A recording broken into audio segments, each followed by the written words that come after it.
গোর মৃত্যুর পরে পচে গলে মাটির সাথে মিশে যাবে, আবার আমাদেরকে কে জীবিত করবে? আরও বলতো তারা, আইযা মিতনা ওয়া কুন্না তুরাবান যালিকা রাজউম বাঈদ, আমরা মারা যাব, মাটির সাথে মিশে যাব, তারপর আমাদেরকে যদিও জীবিত করা হয় সেটা অনেক দূরের গল্প, অর্থাৎ এটা বিশ্বাসই করা যায় না। এভাবে তারা নানাভাবে পরকালের বিষয়গুলোকে হাসি ঠাট্টার বিষয় হিসেবে তারা পরিণত করেছিল।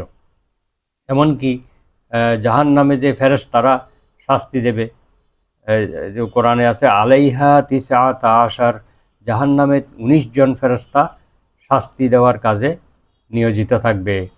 একজন কাফির বলে ফেলল যে এই 19 জন ফেরেশতাকে আমি এক হাতে মোকাবেলা করব, এবং তারা বিশ্বাস করত যে তাদের জনবল, সন্তান সন্ততি এগুলো তাদের পরকালে তাদেরকে রক্ষা করবে, এবং আল্লাহর মোকাবেলায়, ফেরেশতাদের মোকাবেলায় তাদের এই জনবল, এই জনশক্তি বা দলীয় লোকজন তাদেরকে রক্ষা করবে। এই ধরনের কতগুলো ভ্রান্ত বিশ্বাস ছিল। আসলে পরকালে কোনো ধরনের শক্তি, সামর্থ্য কোনো কাজেই আসবে না। আল্লাহ তাআলার ফেরেশতাদের সামনে এইসব শক্তি একেবারেই তুচ্ছ। তো এই ধরনের তারা কতগুলো ভ্রান্ত বিশ্বাস করত। এই বিকৃত বিশ্বাসগুলোর বিরুদ্ধে পবিত্র কোরআনে বিভিন্ন জায়গায় তাদের এগুলো সমালোচনা করা হয়েছে, এবং তাদের যুক্তিতর্কগুলো খণ্ডন করা হয়েছে, এবং এগুলোর অসারতা প্রমাণ করা হয়েছে।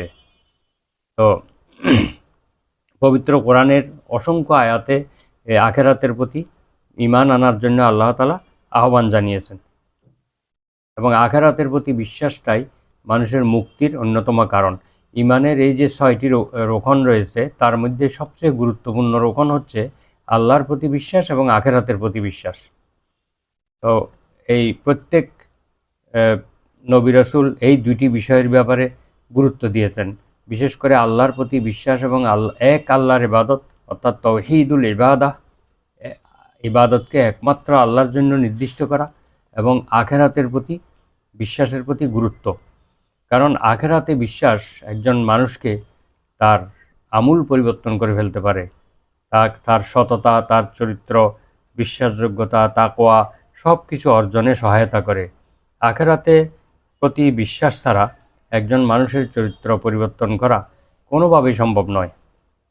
তাই আখিরাতের বিশ্বাসের কারণেই মহানবী সাল্লাল্লাহু আলাইহি ওয়াসাল্লাম মক্কার এই বর্বর মানুষগুলোকে পৃথিবীর সবচেয়ে সোনার মানুষে পরিণত করতে পেরেছিলেন। সেই আখিরাতে বিশ্বাস নামক এই বিশ্বাস তাদের অন্তরে